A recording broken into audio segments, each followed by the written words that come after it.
Бул сабагыбызда биз эми веб-сайттарыбызды кызыктуураак кылып жасаганга аракет кылып баштайбыз. Эми элестетиң, веб-сайттар мындай сүрөтү жок болуп турган, эч кандай бир кооздуу кызыктуулук жок ал жерде. Ал үчүн бизге image элементи жардамга келмекчи. Анын көрүнүшү башка элементтерде эле мондай көрүнүштө, бирок байкасаңыздар, мурдагы бир сабакта өзүн өзү жабуучу элементтерди айтып кеткенбиз. Image элементибиз дагы ошолордун бирине кирет. Ошондой эле өткөн сабакта anchor tag'ти өтүп жатып, ал жактан атрибуттар жөнүндө дагы айтып кеткенбиз. Бул жерде да байкасаңыздар, бунун source же src деген атрибуту бар. Бул нерсе, бул атрибут ушул бизге сүрөттү чыгарып берүүчү веб-сайттан негизги булак болуп эсептелет. Source деген өзү кыргызчасы булак. Ошол сүрөттүн булагы, ал каяктан келатат, ошону көрсөтөт. Ошон үчүн бул барабар белгиден кийин URL, анын локациясы же location, кыргызча дареги, кайсыл жерде ушул сүрөт кайсыл жерде жайгашканын айтат. Андан кийинки нерсе мынакей, жанагы айтып кеткен өзүн өзү жабуучу. Мунун андан кийинки жабуучу таги жок. Бул жалгыз гана туруучу, шериги жок тагга кирет. Мурда дагы андан башка дагы тагтарды өткөнбүз. Алар мисалы үчүн HR жана beer, break деген тагтарды дагы жабдып кеткенбиз. Image элементти коддун ичинде колдонгондо веб-сайтка эмнени чыгарып берет же кандай болуп, көрүнүшү кандай болот. Мынакей бул жерде image элемент, source attribute, source атрибутунун ичиндеги URL-ында биз бир сүрөттүн URL-ын адресин бердик. Бул адрести мен Google-дан копия кылып алып келип бияка койдум. Ал бизге мондай болгон Бишкектин сүрөтүн чыгарып берет. Биз же интернеттеги сүрөттөрдүн адресин, ссылкасын алып бул жакта колдонсок болот, же экинчи жолу өзүбүздүн компьютердеги сүрөттөрдүн дагы адресин бул жака көрсөтүп колдонсок болот. Мисалы үчүн бул жерге мен азыр image tag'ти жазайын дагы. Source. Анан бул жерде мынакей Бишкек JPEG деген сүрөт турат. Ушуну адреси менен колдонуп көрөлү. Мынакей Бишкек чыкты. Анан муну жабабыз. Сактап туруп, show preview'дөн көрсөк, мынакей монтип Бишкектин сүрөтүн бизге чыгарып берет. Бул экинчи жолу өзүбүздүн компьютерде сакталганын колдондук, а мурда болсо интернеттен алып колдонгон эле. Эми кийинки белгилеп кете турган нерсе бул alt деген экинчи атрибут. Бул alt деген атрибут аябай маанилүү, анткени мүмкүнчүлүгү чектелген адамдар, көзү көрбөгөндөр мисалы үчүн веб-сайттагы сүрөттү көрө албайт дагы. Качан компьютер аларга окуп бергенде сүрөттө эмес, сүрөткө берилген ушул альтернативный text description деп коет муну. Ушул жерде берилген могул сөздү окуп берет. Алар ошол сөзгө жараша бул жерде кандай сүрөт бар экенин түшүнүшөт. Эми сүрөттөр жөнүндө бир аз үйрөндүк. Ушул image элементти колдонуп практика кылып көрөлү.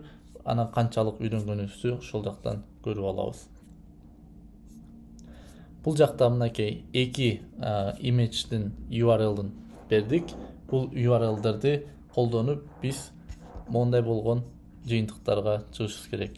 Бул жерден биз ким мышыкты жакшы көрөт же ким итти жакшы көрөт деп карап көрдүк. Ушул экөөнү чыгарганга аракет кылып көрөлү. Азыр эми видеону паузага коебуз дагы, өзүбүз аракет кылып көрөбүз. Эгер кандайдыр бир кыйынчылык болуп, кыйналган болсоңуздар, бир жерин чыгара албаган болсоңуздар, паузадан кийин чогуу чыгарганы аракет кылып көрөбүз. Окей, эми буну чогуу кылган аракет кылып көрөлү. Бул жерден биринчи биз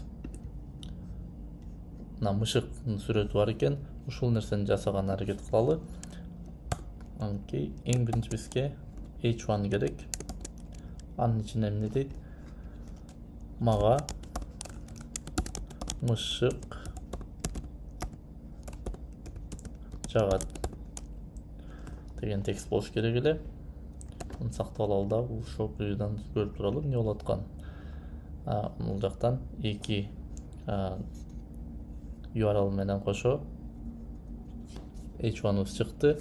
Могу URL-дар эмне үчүн мындай текст болуп чыгып атат? Анткени биз URL-дарды эч кандай source'го колдонгон жокпуз. Мынакей эми бул жактан h1'дан кийин биз бир image кошобуз дагы.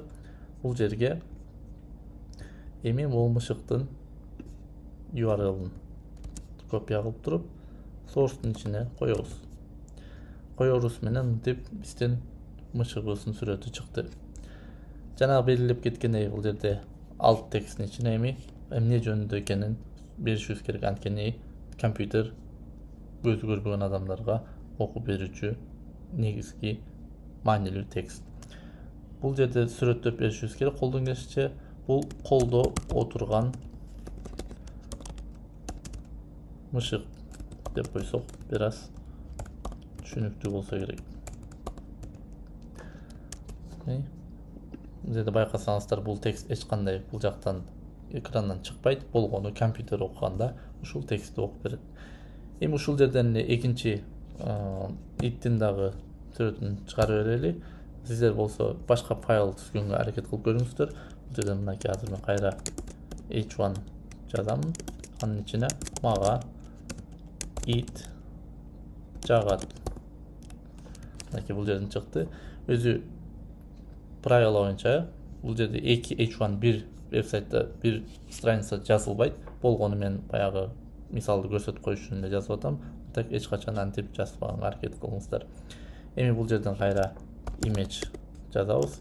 Image'дин source'уна бул URL'ды копия кылып туруп ичине коебуз. Мына карасаңыздар бул жерде кум чукуп аткан иттин сүрөтү чыгып калды.